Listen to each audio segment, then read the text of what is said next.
Olá, estamos iniciando mais um programa Saúde One e hoje a nossa convidada vai falar sobre tuberculose.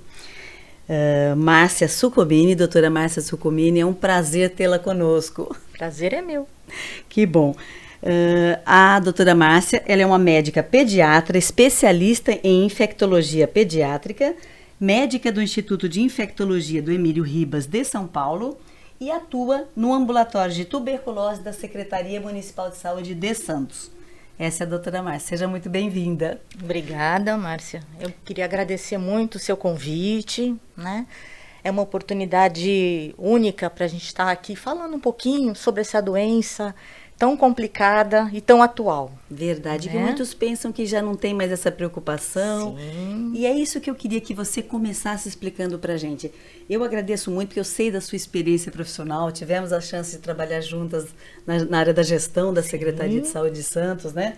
E te admiro muito como profissional. Então é uma honra tê-la aqui para falar de um assunto que eu acho que vai interessar todos que nos ouvem. Quem já esteve em contato com a tuberculose, quem nunca esteve, já ouviu falar. Então é sempre bom, porque prevenir todos nós precisamos, né? Com certeza. Márcia, o que é a tuberculose? A tuberculose é uma doença que representa um problema de saúde pública? Muito importante, infelizmente, atualmente, né? A tuberculose é uma doença infecto-contagiosa causada por uma bactéria chamada Mycobacterium tuberculosis, e ela é conhecida desde há 3.000 anos aí, digamos assim, né? E assim, tivemos altos e baixos, ela já matou muita gente, ela foi conhecida há muito tempo atrás, no século XIX, aí, como a peste branca, né? A gente teve aí várias pestes, e entre elas a peste branca, que no caso era a tuberculose. Certo. Tivemos aí muito tempo para resolver esse problema, mas infelizmente ainda hoje ele é um grande problema de saúde pública mundial, né? Diria para você que nós estamos entre os campeões de tuberculose no mundo aqui no Brasil. Que pena estarmos nesse ranking, né? Infelizmente. Mas estamos atentos, né? Com certeza. E hoje a gente vai tirar um monte de dúvidas com você para todos ajudarem, né? Essa é a nossa ideia. Uma participação ativa de todo mundo, né? Acho que todo mundo tem que se comprometer. Sem dúvida. Márcia, qual é o panorama epidemiológico da tuberculose? Assim, número de casos, mortalidade... Dá uma noção pra gente, ali a gente vai ter alguns dados passando na tela, mas você poderia falar pra gente uma noção de como a tuberculose está no Brasil, em número de casos, mortalidade, e aqui na nossa Baixada Santista. Então, temos uns números assim um pouco alarmantes, né? Mundiais, no país. Temos aí cerca de 10 milhões de casos novos por ano no mundo. Nossa. Né?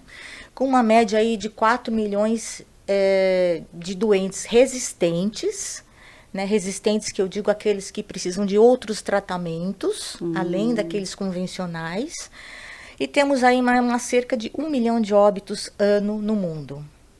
Né? Um número bastante significativo. Aqui no Brasil, nós temos uma média, aí nos últimos 10 anos, uma média de 70 mil casos por ano. 70 mil casos no Brasil? No Brasil. Desses 70 mil, 4.500 óbitos em média. Parece um número assim, 4.500, mas em se tratando de uma doença que nós poderíamos evitar e curar, é muito grande. Verdade. Né? E é isso que a gente está tentando discutir. A Organização Mundial de Saúde está aí tentando o fim da tuberculose até o ano de 2035. O fim é uma coisa difícil. Porém, uma diminuição drástica do número de casos e no número de óbitos é o que eles desejam. Porém, isso depende muito de governo, de economia, de cuidado sanitário. Tem uma série de fatores envolvidos, né? Não é só diagnóstico e tratamento, né? A informação, né, Márcia? Que é isso que a gente está fazendo aqui. As pessoas precisam conhecer para saber como prevenir, como se curar, como tratar, né? Exatamente. Informação é tudo em saúde, né? Verdade. E a gente... Muitas vezes a gente tem tanta coisa nessa internet, nós temos aí acesso, né? Melhoramos muito o acesso à informação. Porém, eu acho que também temos muita informação que não é verídica, que não são verídicas. E que às vezes atrapalham mais do que ajudam a gente nesse combate à tuberculose. Né? Assustam a população e não contribuem em nada, né? Exatamente. Afastam as pessoas de tecnologias que poderiam ajudá-las, né? Exatamente. Eu vou falar só um detalhe que você me perguntou daqui da Baixada. Eu não vou falar de Santos não, porque eu vou falar enquanto Baixada Santista, né? Perfeito. Nós temos aqui o pior índice de tuberculose do estado de São Paulo, né? A Baixada como um todo, os 9 municípios aqui que compõem aqui, quando a gente fala de Baixada, né? O Brasil tem mais ou menos 37 casos para cada 100 mil habitantes. Santos aqui, a região, a grande Baixada aqui, tem uma média de 105 casos para cada 100 mil habitantes. Nossa. Então, nós estamos, assim, com um número de casos grande, né? Bem maior que o Brasil. Aí você, como já fez epidemiologia na sua vida, vai falar para mim, mas nós temos mais porque nós procuramos, nós temos mais porque temos mais abandono, por que nós temos mais casos? Isso. Eu acho que é o conjunto da obra, sabe, Márcia? Eu acho que nós procuramos mais mesmo, eu acho que aqui a pauperização, não falo da Baixada não, mas falo do Brasil, né? Temos muito mais moradores de rua, né? Moradores de área livre, como as pessoas começam a colocar. Nosso sistema prisional aí está abarrotado, né? E com isso também nós temos assim essas pessoas que são privadas de liberdade com muito mais chance de se infectar. Então nós temos vários fatores que corroboram com o aumento do número de casos de tuberculose aqui na nossa Baixada. E não é de agora, né? Você sabe que há alguns anos eu já ouvia isso, de que os casos na Baixada eram maiores que do Brasil. Isso nos entristecia muito, porque quem está envolvido sabe o tanto que faz para procurar fazer diagnóstico precoce, procurar a adesão dos pacientes, procurar tratar a vigilância, né? Procurar os contatos, mas mesmo assim a Baixada ainda parece que é um passo adiante, 3 atrás, ou seja, ainda vai ter que fazer muito, né? Para a gente minimizar esse problema tão grave de saúde pública. Não é só a Baixada, eu acho que o mundo, né? No caso o Brasil também. Eu acho que estamos começando com algumas estratégias, né? Que você acho que chegou a presenciar ainda enquanto estava na ativa aqui. Posso falar que você estava na ativa? Pode, já falei. Que você não está mais na. Você não está mais na ativa, mas não me desligo desses assuntos de saúde. Mas está na ativa na saúde, né? Na informação. Na informação, que é muito importante. Eu acho que até foi boa essa sua inatividade da saúde, mas a atividade continuando com a informação, muito importante. Mas eu tive essa chance através do Estúdio Ana. Que bom! Eu agradeço muito, mas realmente eu me realizo dessa forma, levando informações sérias, verdadeiras, de profissionais que sejam sérios e fiéis com a informação, né? É isso que a gente precisa levar para as pessoas. Todo mundo tem que ter esse acesso, né? Claro, sem dúvida. E Márcia, você falou da estratégia global, que até 2035, a gente tem 13 anos aí, né? Temos. Claro que isso é uma proposta, que a gente sabe que isso pode só diminuir o número de casos, mas já é um benefício. Temos que caminhar nesse sentido, né? As várias ações, aí depois você vai falar um monte de coisa pra gente, de vacina, de teste, de medicamentos, para ver o que está sendo eficaz, o que mais a gente pode fazer para contribuir com essa diminuição do número de casos, né? Sem dúvida. Essa situação que a gente estava conversando sobre a Organização Mundial de Saúde, eles incluíram uma estratégia chamada DOTS, né? DOTS, D-O-T-S, né? Então, traduzindo do inglês, né? Tratamento diretamente observado. Então, assim, não é para a gente simplesmente liberar o tratamento para o paciente. Não, nós temos que ver esse paciente tomando o medicamento na nossa frente. Vigiar mesmo, né? Essa tomada. Fazer uma vigilância, assim, corpo a corpo mesmo, dia a dia, porque a taxa que a gente tem de abandono é muito grande desses pacientes. Né? Porque, veja bem, nós vamos entrar numa fase aí de tratamento que nós vamos falar. Nós vamos falar disso, o tempo de tratamento também é um fator, e né? Vamos falar o português claro aqui, nem todo mundo gosta de ficar tomando remédio todos os dias e sendo vigiado todos os dias quanto a tomar um medicamento. Verdade, né? Quem toma antibiótico, quando está melhor no quinto dia já quer parar, Não né? é difícil? Então, já quer parar. Imagine o tratamento que com um mês a pessoa está melhor, olha, eu estou ótimo, né? Não vamos mais tomar remédio. É isso que acontece. Mas acho que a gente vai falar um pouquinho disso aí na nossa sequência. Bastante informação. Márcia, a tuberculose você falou que é um bacilo, né? E quais os outros órgãos que ela pode acometer? Porque a gente conhece muita tuberculose no pulmão. Sim. Aliás, o pulmão, tadinha, é um condenado é o alvo. Diversas infecções e agravos, né? Mas a tuberculose ela pode não dar só no pulmão. Quais outros órgãos ela pode atingir? Olha, infelizmente eu tenho que te dizer, pode ser qualquer órgão. Qualquer, Márcia. Qualquer órgão. Pele, olho, ossos, coração, intestino, Olha, a preocupação da gente entender melhor isso, né? ovário, próstata, bexiga, rim. Quer dizer, ele pode pegar qualquer sistema, né? Sistema que a gente coloca como sistema digestivo, sistema urinário, sistema cardiopulmonar, mas pode pegar alguns órgãos separadamente também. E né? há como detectar tudo isso em diferentes localidades do organismo. Há como detectar, só que os nossos colegas têm que pensar em tuberculose, né? Porque muitas vezes a gente pensa em tuberculose quando ela está no pulmão, como você mesmo disse, é a forma mais comum, né? Temos aí praticamente 85% dos casos pulmonares, então os outros 15 são dos outros órgãos. E que aí, muitas vezes, a gente não vai pensar numa tuberculose no olho, né? Numa tuberculose no útero. Então, é muito difícil, às vezes, esse diagnóstico. Às vezes, se demora muito para conseguir que esse diagnóstico seja feito. E, obviamente, o tratamento não é precoce. O tratamento fica postergado quando a gente consegue fazer esse diagnóstico. Compreendo. Até porque a gente sabe, assim, as pessoas, por saberem que é o maior número de casos, 85% é pulmonar. Sim. E também ela esteve também muitos anos caracterizada, ligado à pobreza, né?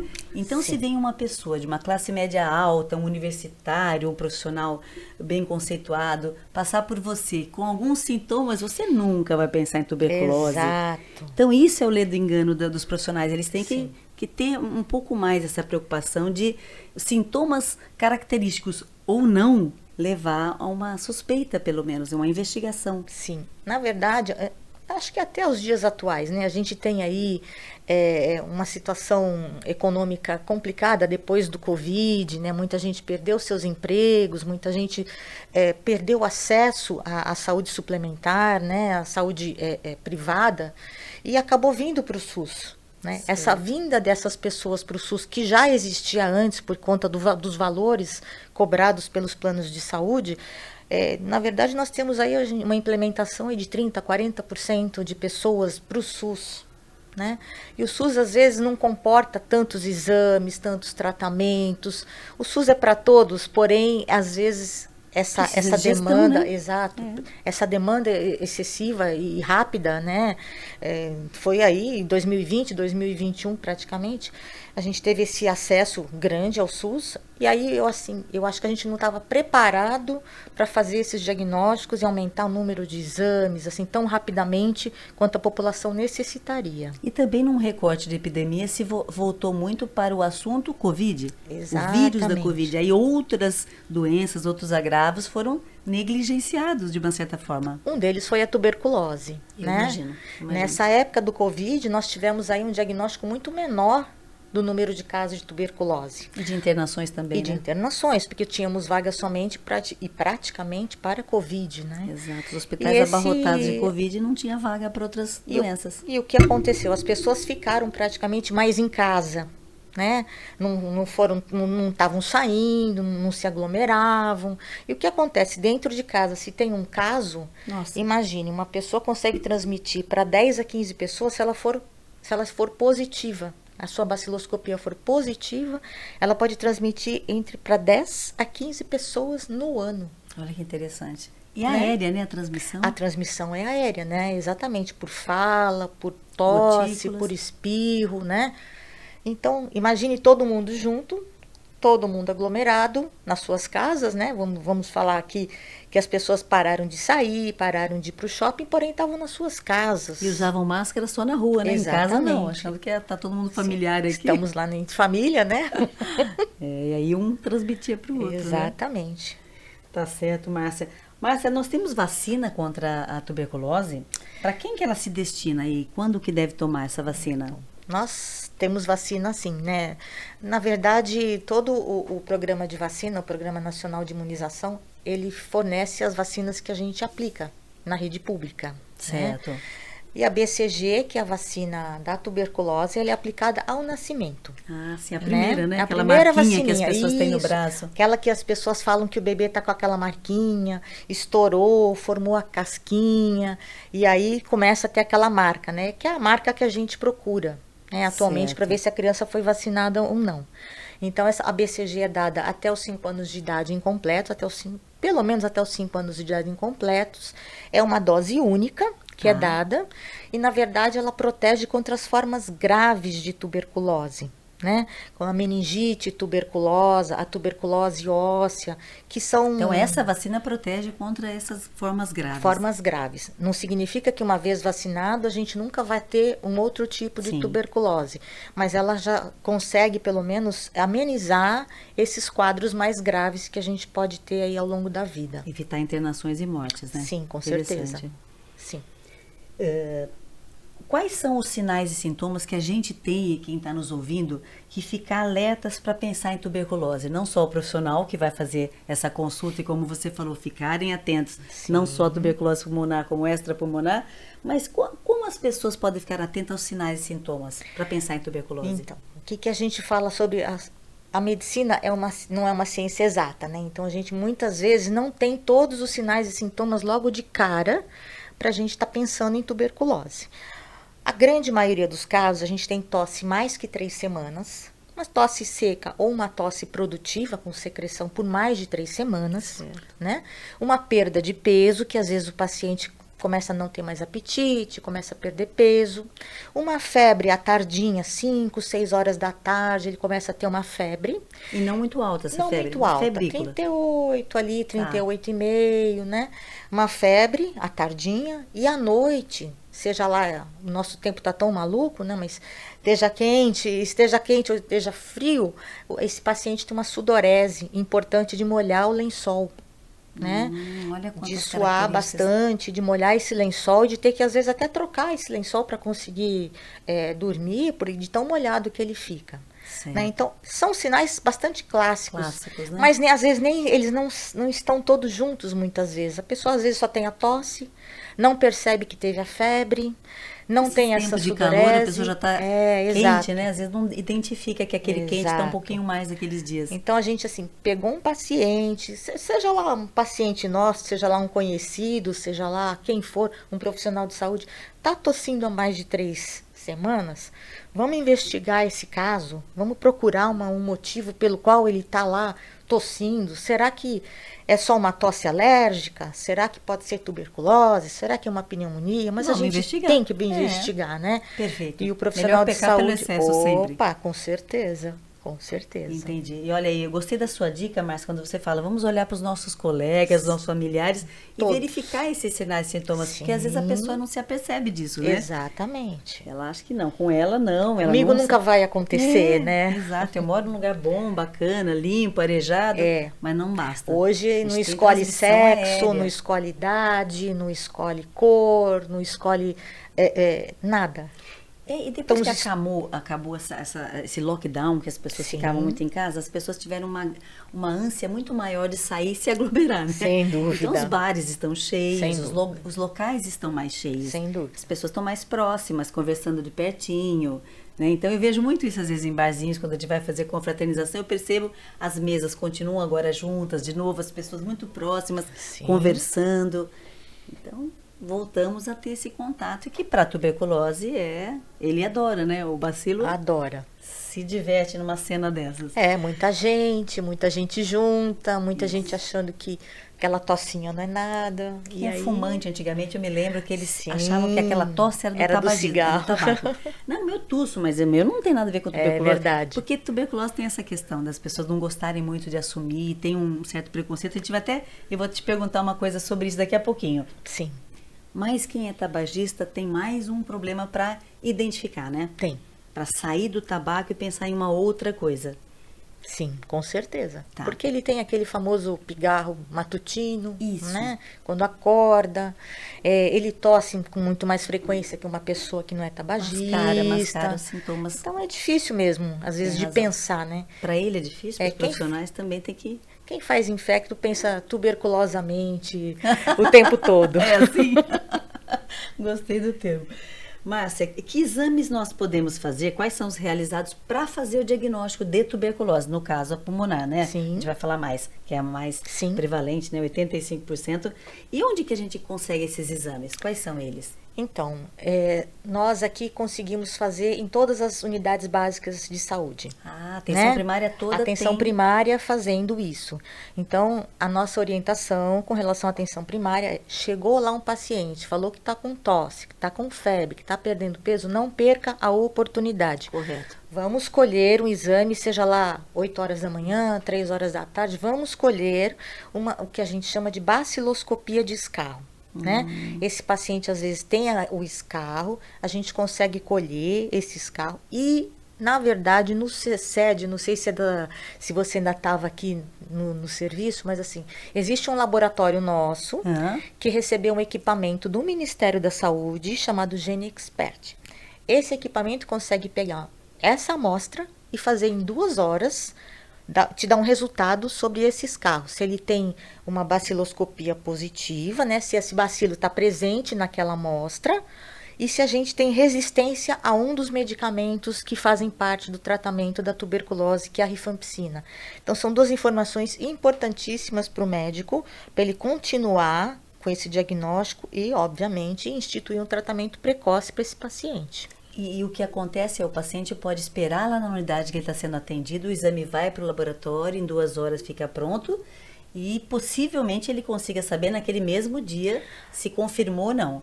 Às vezes sim, normalmente o pessoal junta todos os exames para mandar. Tá. Né? Porque muitas vezes a gente não consegue... no finalzinho do dia também existe uma... Cada unidade tem uma logística, né? Porque o que acontece? Tem unidade mais próxima, tem unidade na zona noroeste, tem unidade no morro, e aí eles têm mais dificuldade de fazer esse transporte, porque tem toda uma logística de transporte também. Eu não posso catar o potinho lá e simplesmente ele tem que estar numa temperatura correta, ele tem que estar protegido, ele tem que estar embalado. Perfeito. Né? Então a gente tem exatamente para a gente poder ter um exame para não perder, né, o material. Exatamente. Aí a última coisa que a gente quer é perder material e perder um diagnóstico, né, desse paciente. E CECED, quando você fala, é o laboratório de laboratório, Santos. Isso. Eu lembro bem que ele já era um laboratório de excelência da tuberculose, AIDS, hepatites. É muito bom. Parabéns o pessoal ao laboratório de muito Santos. bom. É realmente muito bom, equipe muito boa. E outra coisa que a gente pode fazer, obviamente, é um raio-x. Né? Um raio-x simples de tórax, para a gente, associado com o escarro, fazer um diagnóstico mais precoce. Tá, e esse raio-x ele não faz na unidade básica, claro, mas ele faz referenciado. Isso. Ele faz o exame e volta o resultado. Isso. Tá. Aí o médico de posse desses 2 exames, tanto o escarro quanto o raio-x, ele consegue chegar muito mais perto de um diagnóstico fiel. Um escarro que venha positivo, uma baciloscopia de escarro positiva, ele já inicia um tratamento praticamente de imediato na unidade. Ah, certo. Porque, assim, obviamente, de acordo com o peso desse paciente, eles fazem um cálculo e já começam isso. Fazem uma notificação compulsória, que é muito importante, né? Tuberculose é uma doença de notificação compulsória, né? O governo precisa saber quantos pacientes nós estamos tratando, quantos pacientes nós fizemos esse diagnóstico. Então, existe essa notificação e ela é obrigatória para todos os casos. Públicos, privados, clínicas, laboratórios, todos os locais que investigarem têm que notificar. Com certeza. Porque senão também não há investimento na gestão para essa área, né? E assim, se não souber quantos casos tem. Nós também dependemos para poder pedir o medicamento para o Ministério, né? Que nenhum medicamento que a gente faz esse tratamento, ele é comprado. Nós recebemos tudo do Ministério da Saúde. Para a gente receber, nós precisamos também comprovar o uso dele, né? Certo. Então, você já está me falando que tem tratamento para tuberculose. Tem tratamento. Onde trata nestas UBSs, onde já são identificados. Sim. O medicamento já está lá, na unidade básica, está na farmácia da unidade. Então, o medicamento, eles têm uma espécie de uma reserva lá. Tá. Né? E cada vez que eles notificam um paciente, nós separamos lá no ambulatório secundário, onde a gente está lotado, né? Esse medicamento e encaminhamos... Esse ambulatório que é de referência, que é onde Isso, é um ambulatório de referência que a gente tem aqui em Santos. Perfeito. E aí a gente encaminha de acordo com o número de pacientes que eles têm lá diagnosticados, o restante do tratamento, sim. Tá. E esse tratamento obrigatoriamente precisa ser supervisionado, como a gente estava conversando agora há pouco, porque a gente não pode pegar o medicamento... E como faz essa supervisão? Ele vem até a unidade tomar? Isso. Se ele for morador em situação de rua, como é que você aborda? Como é que é essa estratégia? Então, nós temos assim uma dificuldade, né, com essas pessoas. existe aqui uma equipe do consultório de rua, né? Não sei se você lembra do consultório de rua. E eles estão fazendo um trabalho assim excepcional, porque são eles que lidam com essas pessoas, né? Porque como chegar numa pessoa que está sempre desconfiada por que a pessoa está se aproximando de mim? Eles né? já têm vínculo. Então, assim, eles criam esse vínculo para poder fazer, inclusive, esse tratamento dos pacientes. Né? Então, assim, eles têm assim um serviço muito, assim, acho que triplamente dificultado em relação à unidade básica. Com certeza. E eles se sumam à atenção primária, às especialidades. Mas eu tenho a honra de te dizer que quando nós implantamos em 2012 em Santos o consultório na rua, ele já tinha esse caráter, né, de cuidar de todos os agravos das pessoas que estão em situação de rua.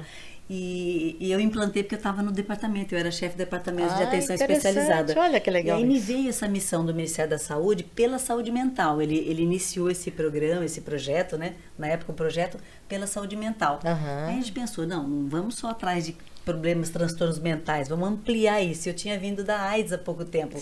Então vamos fazer testes de HIV, aí teste de sífilis, aí testes mil, né? Eu tô falando... O consultório na rua realmente é uma equipe que tem uma ação ímpar, assim. Ímpar. E que ela tem que ser valorizada, né, Márcia? Muito mais do que acredito que esteja sendo valorizada hoje. Com certeza. Eu acho que quando nós implantamos, a gente acreditou tanto nesse projeto e tivemos a sorte de ter uma equipe ultra capacitada, né? Foi um presente que Santos teve na época. E a gente percebe que não houve um investimento maior nessa equipe. E uma equipe só não faz verão. A gente achou que elas iriam se ampliar, essas equipes. E, na verdade, parece que né, não ficou mesmo porque nós estamos aqui com um número grande, né, de moradores aí de área livre, né, uma cidade turística, aumentando né? muito, né, e essas pessoas têm 56 vezes mais chance de ter TB, né, de ter tuberculose do que a população em geral, porque eles estão expostos, né, eles são uma população extremamente vulneráveis. Não dá para ser só o discurso, né, Márcia? Tem que estar na prática isso. Nós teríamos que realmente dar mais uma atenção maior a essa situação. Lá, gestores, vamos lá, ajudem nessa área. Porque não é só necessário, a TB, não é né? só discurso. É uma gestante que está lá e que não está fazendo pré-natal, né? E que pode ter, além da gestação, uma tuberculose associada, ou seja, aí a gente começa a ficar preocupado com a mãe, com o bebê, o que é que vai acontecer, como é que vai ser esse tratamento, né? Então, assim, tem muitas coisas interligadas aí que a gente precisa e os realmente... casos não são tão simples, né, Márcia? Eu me lembro bem que os casos de HIV, a maioria tinha tuberculose. Sim. Porque são imunodeprimidos, tal, facilita a infecção. Sim. Então, você está gostando desse assunto? Está interessante? É um problema de saúde pública. Então, venha com a gente que no próximo programa a gente continua falando sobre isso.